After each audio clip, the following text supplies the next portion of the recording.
Coming up tonight, plan and prepare. That is the clarion call of the GBPA president as the island of Grand Bahama braces for major growth.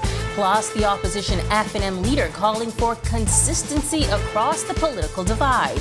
And later, License to Kill.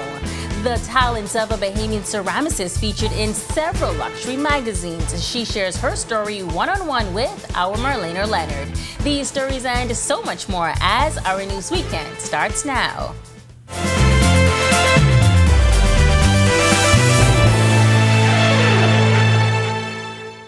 This is our news weekend. Thank you so much for joining us tonight. I'm Megan Shepard.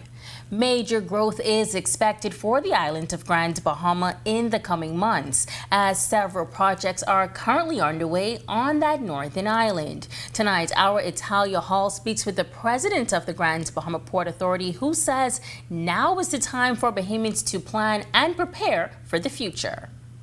A number of these deals take a long time, and we've stuck with it. And now you see the fruit of not only our labor, but other persons would have been involved in this process. There are some $2 million worth of investments that are projected for the island of Grand Bahama. One of the mega projects underway is the Carnival Cruise Port, which President of the Grand Bahama Port Authority, Ian Roll, says will be complete by next summer. So there's a lot of activity happening on that site. A lot of persons wouldn't be able to see it because of the location, but those in that construction space are definitely feeling it in a positive way. We have other projects like the Royal Caribbean. We're discussing with Royal Caribbean and another entity about redeveloping the existing harbor. He says now is the time for Bahamians to plan for what is to come. And as a lead up to that, the GBPA will be hosting a business expo on May 2nd at the Grand Lucayan Resort, where we would have invited some very unique vendors who we would have met at IAPA and Sea Trade. These are very special trade shows. And we've invited these persons here to the Bahamas, particularly to Grand Bahama, to show off their wares so Bahamians can see the opportunity and perhaps partner with these people, meaning buying their goods and implementing their systems and their goods in Grand Bahama in particular. I'm pushing for Grand Bahama, but Bahamians who are involved in the tourism space outside of Grand Bahama can also form relationships with these vendors. The port president shares why he's optimistic about Grand Bahama's future. I think Freeport has been so underutilized by Bahamians, not only in Grand Bahama, but the other islands. I want to showcase Grand Bahama for what it is, which is an asset to this country. He says the GBPA is committed to the city of Freeport and is assuring Bahamians they do listen to their comments. We have an open door policy at the Grand Bahama Port Authority. Anyone could come and see me. From the fellow on the street who used to be selling the phone cards when he had some issues, walk into my office, but anybody could come and they could find me. I'm very, very accessible. So are members of our team, the executive team. So there's really no excuse why you cannot get the information that you need in regards to Freeport. Reporting for our news, I'm Italia Hall. Meantime, the Free National Movement is criticizing Foreign Affairs Minister Fred Mitchell, who said he was irritated journalists contacted him to ask if he met the deadline for public disclosure. Mitchell went as far as to say he thought it was none of the journalists' business to respond to questions on the matter. His comments came as he contributed to debate in Parliament on Wednesday. Party leader Michael Pintard says his comments didn't take him by surprise. But the PLP is one rule for them and a different rule for everybody else. That's how they operate generally. So I'm not surprised that the PLP believe when they were in opposition that we ought to be transparent and accountable. But now that they're in government, they are unprepared on public disclosure to be transparent and accountable. They're the same way with the Procurement Act. They're the same way with the Housing Act. So this is not surprising. Once you've signed up to be a public official, you know what your obligations are and you should honor your obligations. The Public Disclosure Act, which is a legal anti-corruption mechanism, mandates every senator and member of parliament to provide to the Public Disclosure Commission a declaration of assets, income, and liabilities up to December 31st by March 1st. Under Section 5 of the Act, a declaration is to include a report on the assets, income, and liabilities of the declarant, his spouse, and children. However, over the years, some public figures have shown complete disregard for meeting the legal requirements under the Act. Pintard confirmed that all F&M senators and parliamentarians met the March 1st disclosure deadline. He says he's requested a list of those who have met the deadline and those who did not. We know that in the last period, there were at least 4 senators who did not comply. We don't know who was late from the lower house in reporting, but according to them, they all in the last period at some point they comply. I've written to the commissioner asking the person in charge of public disclosures to provide us with the list of who have or who have not reported, and so we are waiting a response from him. Well, some good news for Bahamian investors. Just last month, the central bank announced a number of reforms that will further relax the Bahamas exchange control. In a statement, the central bank said the easing will remove the need to obtain the central bank's prior approval for a variety of current and capital investment account transactions. This is expected to provide residents, businesses, and work permit holders with a more efficient process involving reduced time and costs. During our monthly sit-down with an interview with RF Bank and Trust Vice President and Head of Group Investment, David Slatter, he said this is a very important development for the Bahamian economy, and he's encouraging Bahamians to take advantage of it, as he says it can diversify their portfolio. Governor role since taking over as governor of the central bank has been consistent with implementing steps to relax exchange control on the Bahamas. So if you went back years ago and if you wanted to invest externally, you'd have to buy US dollars through the central bank. They've got, it's called the investment currency market, and you'd pay 12.5% premium. And then when you brought the investment back, you get 2.5% back. Well, that is now not 12.5%, but 5%. And when you bring the investment back into the Bahamas, you get 2.5% of that 5% back. When you include taxation, the cost is around 6.5% up front. But what has changed is in the past, you would have to go to the central bank, submit a request, and wait for the approval, and then you could proceed. And sometimes that could take a little longer than one would like, right? I mean, given especially if there's a lot of demand.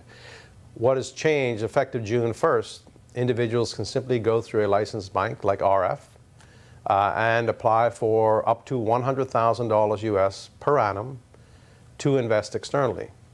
So that's a material change. So suddenly, if you're thinking about your investment horizon, you no longer are restricted to simply Bahamian dollar investments. You can now start thinking about US equities, world equities. Because of the 6.5% premium up front, you want to be invested in something that's medium to long term. Otherwise, it makes no sense. Modernization and transformation coming to the busing system here in New Providence. This according to Transport Minister JoBeth Colby Davis. Now, last week, in an effort to get a first-hand experience of the public busing system, as well as to get feedback from residents, the minister and her team took a bus tour on several of the popular routes in the city. One of them, we had a user that was on crutches, so we spoke about the need for advancement for disability persons to be able to get on and off quickly. Some of them spoke about the attitude of some of the drivers. They thought that they have some drivers that are really good and represent the sector well, and then others who are questionable, and they raised concerns about those drivers and how we are dealing with the ones that are not abiding by the rules of the sector, and the presentation of the buses. Still lots more news to share tonight, but when our news weekend comes back from the break, our Marlena Leonard shares the story of a Bahamian ceramicist using her talents to make a difference. We'll tell you how. Plus, public school students showing off their farming skills at an agriculture expo. The details coming up when our news weekend returns.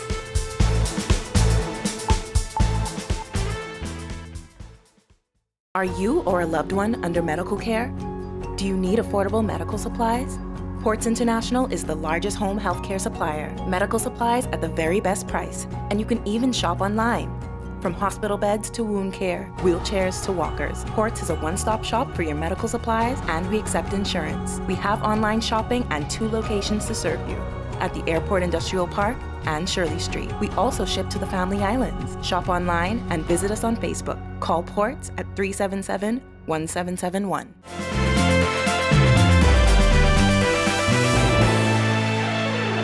If you're flipping through the pages of House and Garden, our Tattler Magazine this spring, you may come across a familiar name in Bahamian ceramics. Our Marlena Leonard sat down with a Bahamian ceramicist featured in the issues and talked opportunity and the importance of giving back in this report.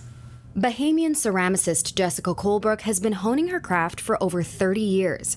But earlier this year, opportunity knocked in an unexpected way. Well, I got this email early this year, and it was an invitation to be a part of this campaign that House and Garden was running.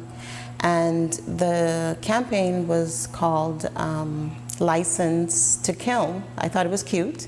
And at first I didn't take them seriously because I was like, okay, why would House and Garden be interested in featuring my work? But they were very interested, and Colebrook is now being featured in issues of House and Garden magazine this spring. The ceramicist tells us none of it would have been possible without Bahamian photographer Jim LaRota, who took the gorgeous photos now being seen in the magazine copies around the world.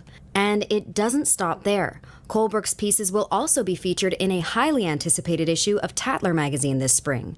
But she says it goes beyond the validation of international recognition. Besides the fact that I was chosen and receiving that, as something, that our country should be proud of, to unpack it, why I wanted to bring some attention to that as well is that body of work I had gifted to the Bahamas Association for the Physically Disabled. My understanding is that this April, they will be having a private auction.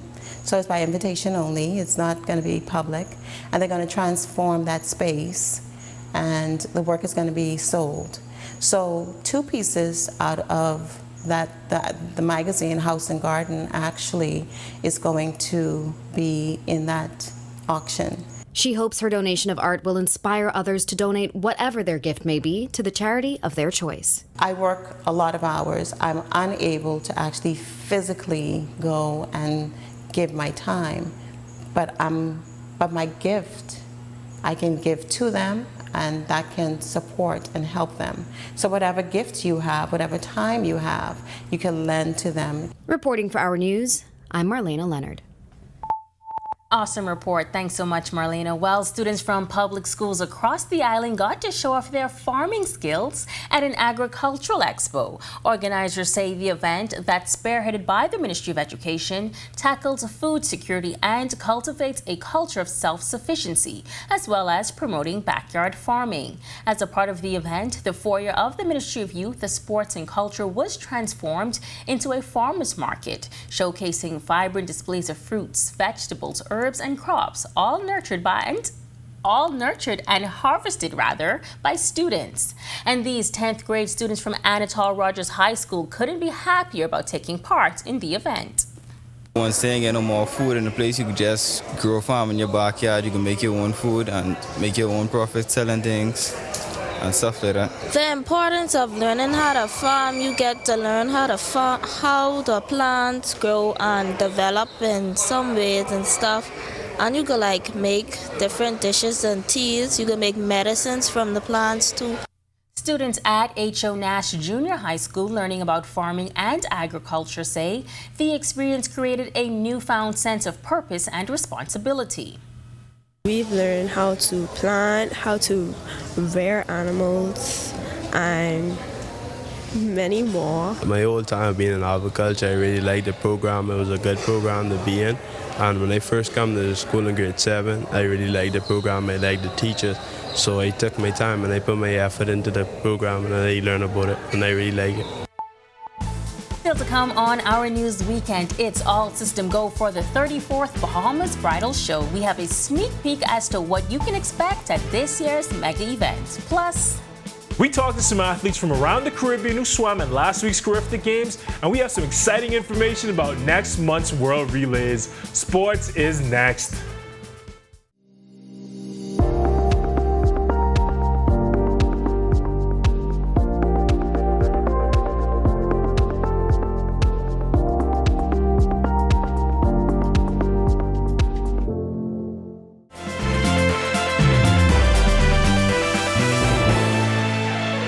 Welcome back.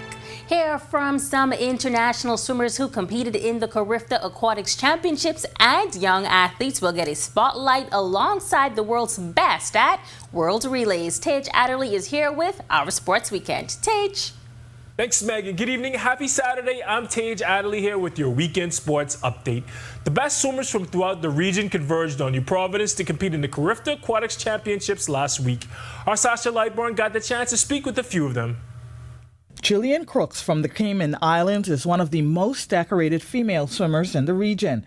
With it being her last Carifta Aquatics Championships, she put on a show and did not disappoint, taking home several medals along the way. It means a lot to me. This place, I like to call it my third home. Team Bahamas has always been very nice to me, and it's a awesome place to end my last year of Carifta. Jillian's fellow countrywoman Harper Barrowman also took home some hardware. It's always a thrill, honestly. One of the best feelings in the world to be able to stand up there and have your anthem play. It's fantastic every time. Jamaican Kia Alert won several gold medals. She spoke to us about winning as well as turning her country into a swim nation. It was actually a really nice win and I really enjoyed it, and I'm happy and I'm proud of myself. It's actually a really great honor, and we're going to bring up the swimming just as much as track and field. Antoine Destang from St. Lucia won several gold medals as well. He spoke specifically about his 50-meter fly race. The gold medal really means a lot to me. I mean, going into this race, it was not that long after my 200 freestyle, and after being a bit disappointed after my 200 freestyle because I missed the first turn, I kind of just tried to refocus on the 50 fly and do my best and perform and execute as well as I possibly could. Now the final session of the 2024 Carifta Aquatics Championship is already underway. It is expected that the Bahamas will indeed claim their 6th consecutive title. Reporting for our sports, presented by 10th Year Seniors, I'm Sasha Lightborn. Thank you, Sasha. The World Relays are the next big sports event coming to our shores. The country's top track officials shared some information about it at a press conference yesterday.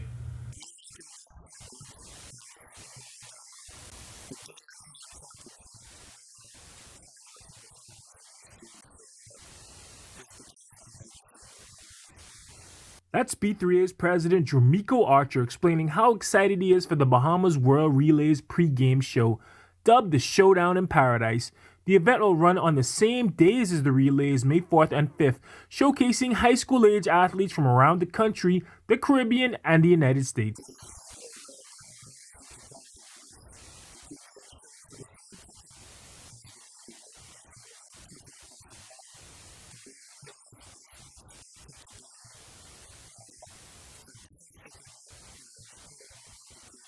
All right, before we go, we're going to head to the NBA hardwood where a couple of Bahamians showed out under the bright lights last night. DeAndre Ayton is finishing up his season strong. The big fella from New Providence stuffed the stat sheet to the tune of 34 points, 13 rebounds, 3 assists, 2 blocks, and 2 steals as his Portland Trail Blazers beat the Washington Wizards 108-102. Klay Thompson scored 16 points as his Golden State Warriors lost to the Dallas Mavericks. And Eric Gordon came off the bench to score 4 points in 17 minutes as his Phoenix Suns beat the Dallas Mavericks 97-87. Now, Gordon and Thompson are both headed to the postseason, but Ayton and the Blazers season is pretty much done. We're all done with sports for today. I'm Tage Adderley. Thanks so much, Tage. On the other side of this break, meteorologist Ian McKenzie joins us from the Weather Center with your check on temperatures around the archipelago. Stick with us.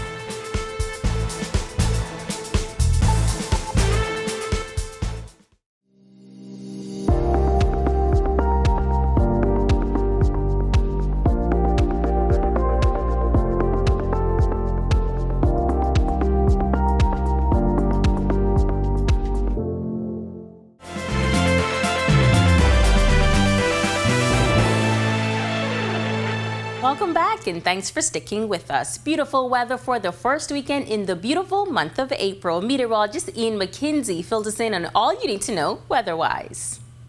Thanks, Megan, and good evening, Bahamas. Welcome to your Saturday evening forecast. Currently outside our studios, we're under mostly clear skies with a temperature of 77. Our winds are from the northwest at 13 miles per hour with a comfortable feel-like temperature of 71. Current temperatures across the country at this time in our nation's second city, Freeport, we have 74, also in Allenstown, Bimini, Nicholstown at 77, and in the capital, 76 in Great Harbor Key, 75 in Governor's Harbor, and 73 in Marsh Harbor. Continuing with those 78s in Camps Bay, and also 77 in Georgetown, 76 in Deadman's Key and Arthurstown, Kid Island, 74 in Coburn Town, San Salvador. The southeast Bahamas, we have 78 in Duncantown and Delectable Bay, Acklands, as well as Abrahams Bay, 77 in Colonel Hill, Crooked Island, 82 in Matthewtown, 81 in Providenciales, Turks and Caicos. First look now at our satellite and radar imagery. Few clouds. We have some cloudiness across the central and southeast Bahamas. This is all associated with a weak frontal system that should continue to push southeastwards. High pressure should continue to build in its wake, producing mostly stable conditions across the rest of the country. Boating forecast, things are more on the mild side. Winds northerly 10 to 15, north seas 2 to 4, but up to 5 feet offshore. Low tide at 1:08 a.m. tomorrow. High tide at 7:14 a.m. tomorrow morning. In your extended forecast, we expect beautiful conditions to persist across the area, stable conditions into about Friday, when we expect another cold front to clip the area, and that should cool things down off. Expect those high temperatures in the upper 70s, low 80s, with your low temperatures in the upper 60s, low 70s. That's a wrap in your evening forecast. Make it a great, safe, fun night, everyone. Thanks, Ian. Well, it's that time of year. The biggest local wedding show in the country is back. It's the 34th annual Bahamas Bridal Show, scheduled to take place this Sunday at Bahamas Convention Center. For those in the wedding market, hundreds look forward to this one-stop shop where they can interact with several bridal vendors. Attendees can also register for an opportunity to win their share of $30,000 in cash and prizes. We spoke to the organizers. Weddings on the whole is just fascinating. And so when you can tell a bride that she can come to one particular place where she can find everything for her wedding, venue, videography, photography, pastries, everything that she needs for her wedding, all under one roof on a single day. And then when she's done visiting all of the vendors, she can sit down and watch a fashion show filled with the latest in gowns and tuxedos, and not just a regular run-of-the-mill fashion show. Oh no, we put on a theatrical performance. And if you're not in the bridal market, you can still attend. The show does not have an age restriction. However, there is a disclaimer.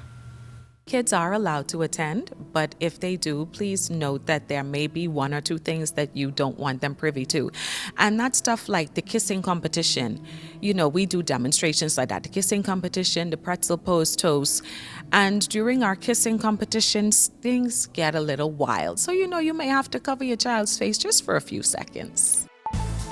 Sounds like a fun event. Thank you so much for joining us for Our News Weekend. On behalf of the entire team, I'm Megan Shepard. Have a safe and wonderful evening.